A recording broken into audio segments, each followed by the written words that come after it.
through some of the sort of pivotal moments where you see people needing support?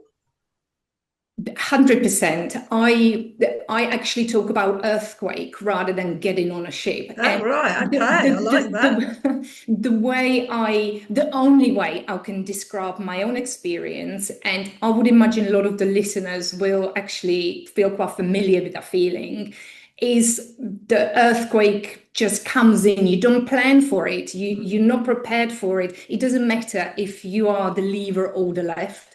Once the earthquake is here, it just trembles and it's nasty. And the way I felt was sort of holding on to the walls with having my daughter under one arm and having the dog under the other, and Oh, holding to the right. walls and just making sure everybody's okay. And then the earthquake stops, but it's the aftershocks. They keep coming, and you still stand there and you're still really concerned that everything will still come down on you. And eventually you do venture out and you start looking for the damage.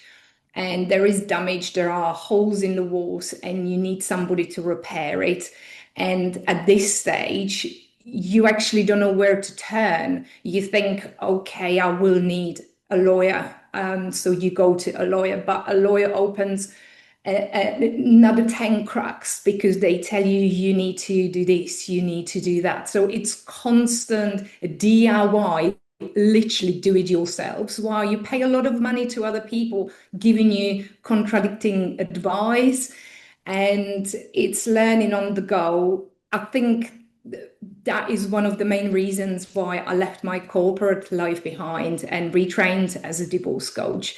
I do know there aren't that many people that will be there during that or after that earthquake saying, here, this is what you need to repair that wall. Here, this is what you need for that gap. Because searching for the help to repair all these damages is really exhausting. It's time consuming.